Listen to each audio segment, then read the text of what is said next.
Hello दोस्तों, मैं हूं नंदन साहू और आज से क्लास 10th की मैथ स्टार्ट होने वाली है। तो आज वास्तविक संख्याएं जो पहला हमारा चैप्टर है उसका आज बेसिक पढ़ाया जाएगा। किस प्रकार के क्वेश्चन इससे बन सकते हैं वो सब बताया जाएगा। पहले एक्सरसाइज में हमारा प्रश्नावली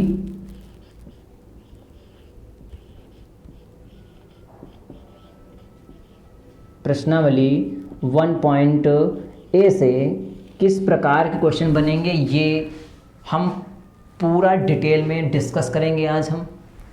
तो सबसे पहले बिल्कुल बेसिक इसमें किस प्रकार के क्वेश्चन आते हैं उनको छोड़ते हुए हम जानेंगे बिल्कुल बेसिक से कि क्या है इस चैप्टर में, पढ़ना क्या है, ये सब बताएंगे।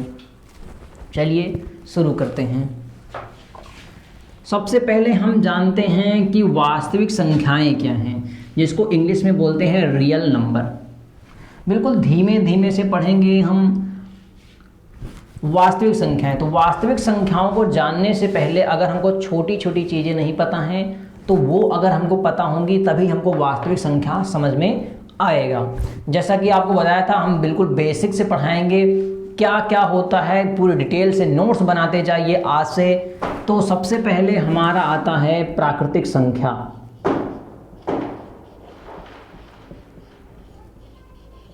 प्राकृतिक संख्या जितना हम बोलते जाएं उसको आप लिखते जाइए, नोट्स बनाते जाइए। आज से क्लास 1 है, स्टार्ट हो गई है। तो प्राकृतिक संख्या क्या है? तो गिनती वाली सभी संख्या प्राकृतिक संख्या कहलाती हैं। क्या कहलाती हैं? गिनती वाली सभी संख्या प्राकृतिक संख्याएं कहलाती हैं। जैसे कि एग्जांपल में 1, 2, 3, 4, 5, 6 डॉट डॉट कहाँ तक? अनंत तक। कुछ लोग इसको सोचा करते हैं कि 9 तक होता है। 9 तक मतलब नहीं, हमारा जितने भी मन में कोई भी आए पूरी तरह की होनी चाहिए, वो हमारी सभी क्या होंगी? प्राकृतिक संख्या। ठीक है। उसके बाद आता है हमारा पूर्ण संख्या। क्या आता है? पूर्ण संख्या। अब पूर्ण संख्या क्या है इसको भी जान लेते हैं। प्राकृतिक संख्या में क्या? प्राकृतिक संख्या में अगर 0 को भी जोड़ दिया जाए तो हमारी पूर्ण संख्या बन जाती है। क्या कहें?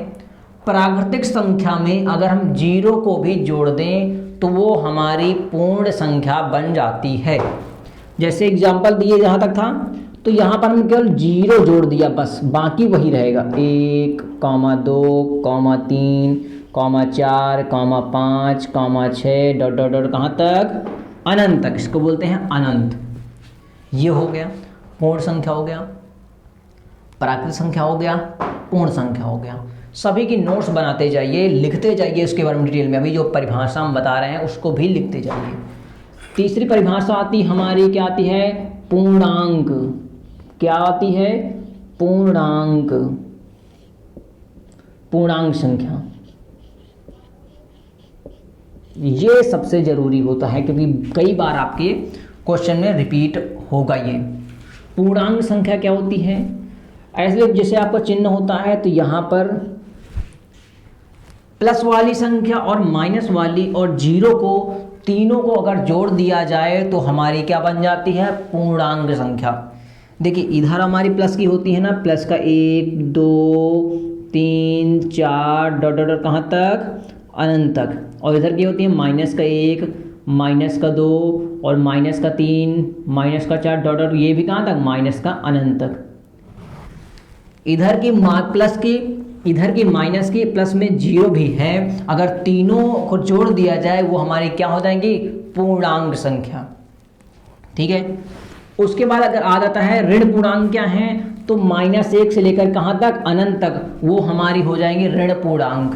और इधर वाली हमारी क्या हो जाएंगी? धन पूर्णांक। इधर वाली हो जाएंगी धन पूर्णांक और इधर वाली हमारी हो जाएंगी ऋण पूर्णांक। सभी की नोट्स बनाते जाइए। ये हो गया प्राकृतिक संख्या, हो गया पूर्ण संख्या, हो गया पूर्णांक, हो गया ऋण पूर्णांक क्या है, धन पूर्णांक क्या है। पूर्णांक में कौन कौन से आती हैं? ऋण पूर्णांक आती हैं, धन पूर्णांक आती हैं और साथ में 0 आता है। अब आप बात करते हैं आपसे सम संख्या क्या होती हैं। सम संख्या बहुत सारे आप अच्छे तरीके से जानते होंगे सम संख्या के बारे में। सम संख्या को बताने की आवश्यकता नहीं है, लेकिन फिर भी हम आपको बता रहे हैं सम संख्या होती क्या है। सम संख्या, इसको अच्छे से बताते हैं। वे संख्याएं जो 2 से भाग देने पर पूर्णतः कट जाएं सम संख्या कहलाती हैं। कौन कौन सी संख्या? वे संख्याएं जो 2 से भाग देने पर पूर्णतः कट जाएं सम संख्या कहलाती हैं। ठीक है, तो क्या होती है एग्जाम्पल में 2, 4, 6, 8, 10, 12 डॉट डॉट कहाँ तक? अनंत तक सम संख्या हो गई। अब बात कर लेते हैं इसका जस्ट अपोजिट क्या होती है, विषम संख्या। क्या होती है? विषम संख्या। विषम संख्या, विषम संख्या क्या होती है?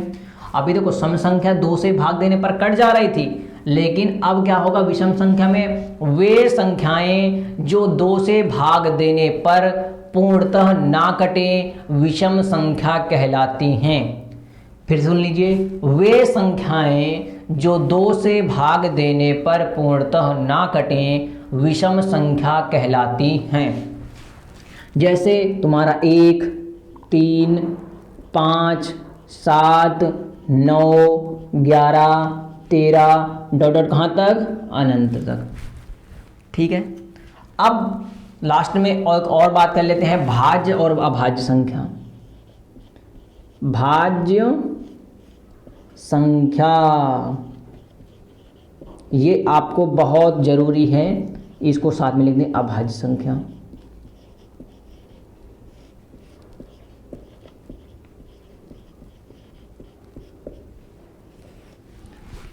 भाज्य संख्या क्या होती हैं? वे संख्याएं, सुनते जाइए और लिखते जाइए, वे संख्याएं जो स्वयं से, एक से, इन दोनों के अलावा किसी अन्य संख्या से भी कट जाएं तो वो हमारे क्या होंगी? भाज्य संख्याएं। और अभाज्य संख्या क्या होती हैं? वे संख्याएं जो स्वयं से और एक से, इन दोनों के अलावा किसी अन्य संख्या से ना कटें अभाज्य संख्या कहलाती हैं। बात में आई? इनको आप नोट्स में बनाते जाइए, लिखते जाइए। तो क्या होता है भाज्य संख्या में? स्टार्टिंग में देखो नंबर हमारा 1, 2, 3, 4, 5 इस प्रकार स्टार्ट होता है प्राकृतिक संख्याएं। सबसे पहले हम जानेंगे हमारे, देखो हमने आपको बताया था भाज्य संख्याएं कहाँ से स्टार्ट होंगी। देखो ये हमारी किसी संख्या में नहीं आएगी, ना भाज्य में आएगी ना अभाज्य में आएगी। मतलब 1, 2, 3, 4, 5 करके ऐसे करके आता है। देखो 1 जो हमारा है ना हमारा भाज्य में आएगा ना हमारा अभाज्य में आएगा। फिर 2 किस में आएगा? देखो इसमें हमको करना, रूल देखना है किस में लग रहा है। देखो 2 से कट रहा है, 1 से कट रहा है और किसी अन्य संख्या से नहीं कट रहा है, तो कौन सा वाला रूल लग रहा है हमारा? अभाज्य संख्या वाला। तो अभाज्य संख्या कहाँ से स्टार्ट होंगी? 2 से, फिर क्या आएगा? 3, फिर क्या आएगा? 5, फिर 7, फिर 11, फिर 13, फिर ऐसे करके आता रहेगा ये अनंत तक। भाज्य संख्याएं कुछ लोग बोलते हैं 3 से या 2 से, यहाँ से नहीं, भाज्य संख्याएं हमारी स्टार्ट होंगी 4 से। क्यों? क्योंकि 4 हमारा कई संख्या से कट रहा है। तो पहले तुम्हारा 4 से कट रहा है, 1 से कट रहा है और 2 से भी कट रहा है, तो 3 संख्या से कट रहा है। कम से कम 2 से कटे तो हमारी भाज्य संख्या, और 2 से ज़्यादा से कटे तो हम कम से कम 2 संख्या से कटे तो हमारी क्या होगी? अभाज्य संख्या। और 2 से ज़्यादा संख्या से कटे वो हमारी भाज्य संख्या। ठीक है, ये बात हो गई क्लियर। अब आपको लास्ट में ले चलते हैं मोड की तरफ। अभी तक हम क्यों पढ़ा रहे थे ये सब चीज़ें, इसको डिटेल से जानेंगे हम। ठीक है, अभी हमने ये पढ़ा, ये सभी संख्याएं ये बीच में ज़रूरी होंगी। जब सवाल हम किया करेंगे तो बीच में हमारे को जानकारी होनी चाहिए हमको, तभी हमको ये क्वेश्चन समझ में आएंगे। अब लास्ट में बात करते हैं परिमेय संख्या और अपरिमेय संख्या। इसी पर आधारित आपका पूरा पहला चैप्टर है। इसी से आपका पूरा चैप्टर है, अपरिमेय संख्या। चलिए इसको भी जानते हैं। परिमेय संख्या क्या होती हैं? वे संख्याएं जो P बटे Q के रूप में होती हैं हमारी परिमेय संख्या कहलाती हैं। लिखते जाइए, वे संख्याएं जो P बटे Q के रूप में होती हैं परिमेय संख्या कहलाती हैं। लेकिन Q का मान 0 नहीं होना चाहिए। Q का मान 0 नहीं होना चाहिए। अगर 0 होगा तो अनंत हो जाएगा, इसलिए 0 नहीं होना चाहिए। परिमेय संख्या हो गई। अपरिमेय संख्या क्या होती हैं? वे संख्याएं जो रूट के अंदर या फिर हमारा पाई हो तो हमारा क्या हो जाएगा? वो अपरिमेय संख्या। ठीक है, बात समझ में आई? वे संख्याएं जो हमारी P बटे Q के रूप में होती हैं हमारी क्या कहलाएंगी? परिमेय संख्या। और वे संख्याएं जो रूट के अंदर या पाई वाली हों संख्याएं वे हमारी क्या कहलाएंगी? अपरिमेय संख्या। अब आपको मोड़ की तरफ ले जा रहे हैं।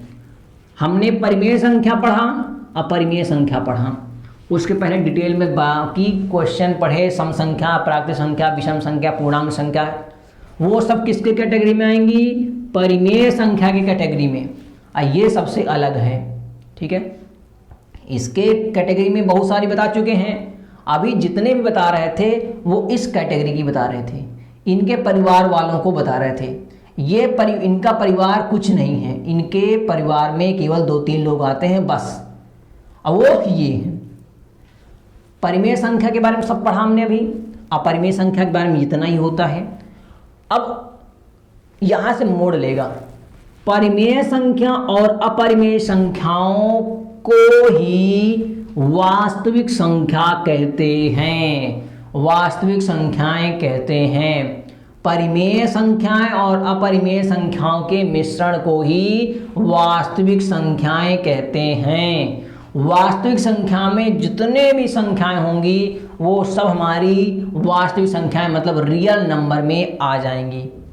हर प्रकार की समस्या कहाँ होगी समाधान? वास्तविक संख्याओं में। ये आपका कंक्लूजन ये था लास्ट में। बाकी जितने भी नोट्स बनाए गए हैं आप बनाते जाइए, समझते जाइए। अब जो चैप्टर है इस पर आधारित सब सवाल हैं। पहला हम क्वेश्चन बता रहे हैं, एक ही क्वेश्चन में आपको पूरा एक्सरसाइज क्लियर हो जाएगा। क्या है चलिए जानते हैं। थोड़ा इरेज कर दें इसको हम।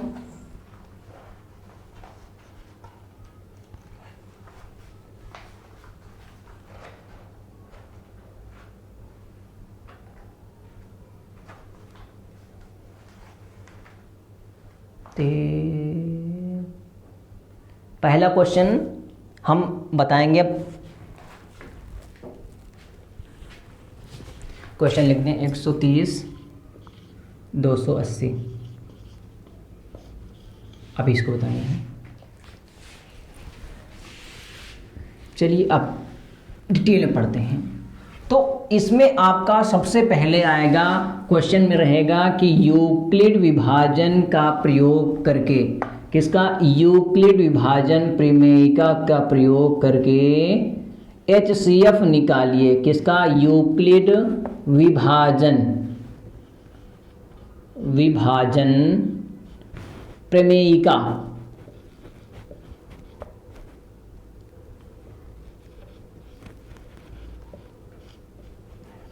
तो अच्छे से जानिए पहले यूक्लिड विभाजन प्रमेयिका होता क्या है। इसमें क्या रहेगा? आपका 2 नंबर्स के बीच कंपेयर करना है, उसमें से HCF निकालना है। तो अब हम क्वेश्चन हमने अभी लिया है 130 और 280 समझाने के लिए। ठीक है, 130 और 280 इसको मिटा देते हैं, आपको हेडिंग समझ में आ गई होगी। यूक्लिड विभाजन प्रमेयिका। तो लिख लें यहाँ पर यूक्लिड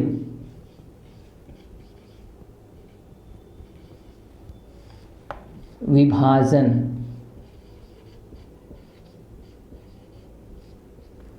ठीक है, बिल्कुल अच्छे तरीके से पढ़ेंगे, कोई डरने की बात नहीं है। इसमें क्या रहेगा, जैसे क्वेश्चन मान लेते हैं, ये हमारा क्वेश्चन है 180, 200, 130 और 280। ठीक है, ये है। अब इसमें पूछ लेगा HCF ज्ञात कीजिए। HCF ज्ञात कीजिए किसका प्रयोग करके, यूक्लिड विभाजन प्रमेयिका का प्रयोग करके HCF निकालिए, आएगा क्वेश्चन में आपको।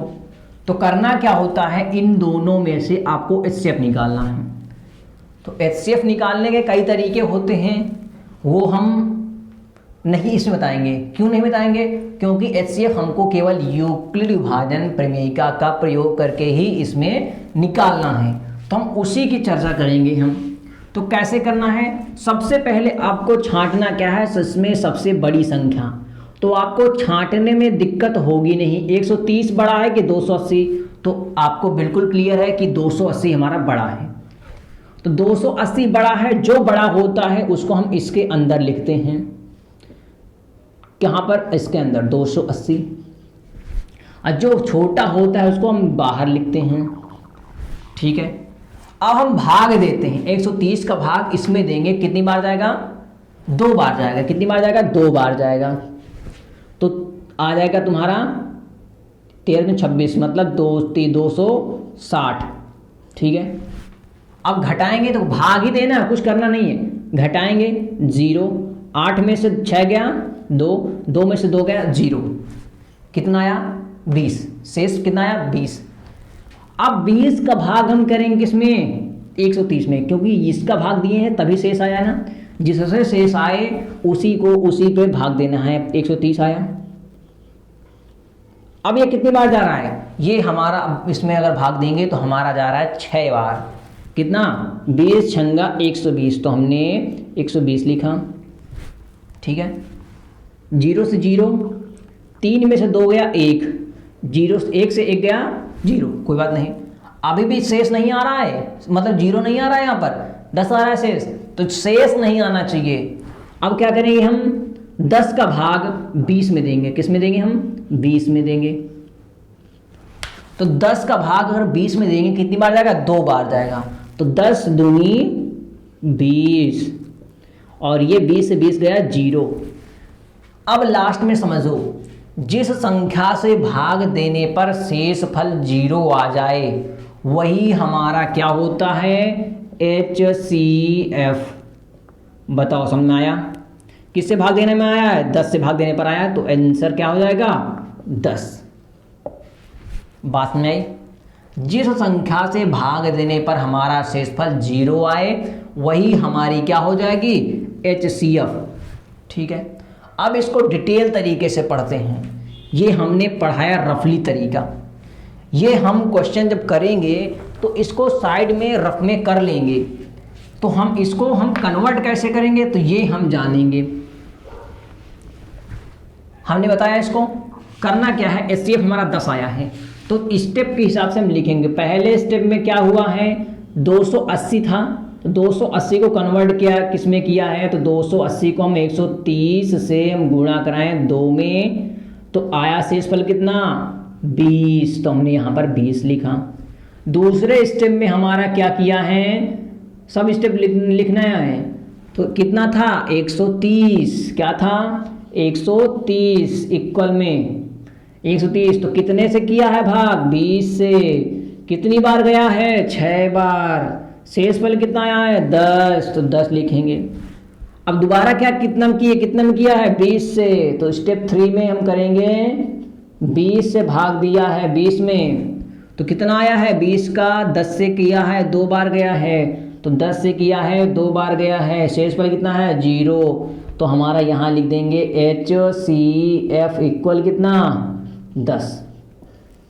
ये यहाँ सुना है, इसको कन्वर्ट करके हमने ये लिखा है। अगर कठिन लग रहा है तो एक बार फिर से देख लीजिए, ये हमारा था और ये क्वेश्चन था, इसको हम कहाँ लिखेंगे, यहाँ बराबर किया, ये स्टेप है, बराबर किया 130 गुणा 2 में कराया, 130 गुणा 2 कराया, शेषफल जो आया हमारा प्लस में करते हैं, तो हमने शेषफल ये था हमारा प्लस में कर दिया। अब हम इसको हम लिखेंगे, हम एक बार इसको फिर एक बार इसको, जो भी अंदर रहेगा वो बराबर के बाहर रहेगा, इधर वाला गुणा होगा और शेषफल वाला प्लस में रहेगा। ठीक है, एक क्वेश्चन और अगर आप देख लेंगे उसके बाद आपको क्लियर हो जाएगा और आज की क्लास यहीं पर ख़त्म हो जाएगी। तो क्वेश्चन हम स्टार्ट करते हैं, वो भी क्वेश्चन किस टाइप का है, तो क्वेश्चन लेते हैं। दूसरा क्वेश्चन है, यूक्लिड विभाजन प्रमेय का प्रयोग करके HCF निकालिए। ठीक है, क्वेश्चन में पूछेगा HCF निकालिए यूक्लिड विभाजन प्रमेय का प्रयोग करके।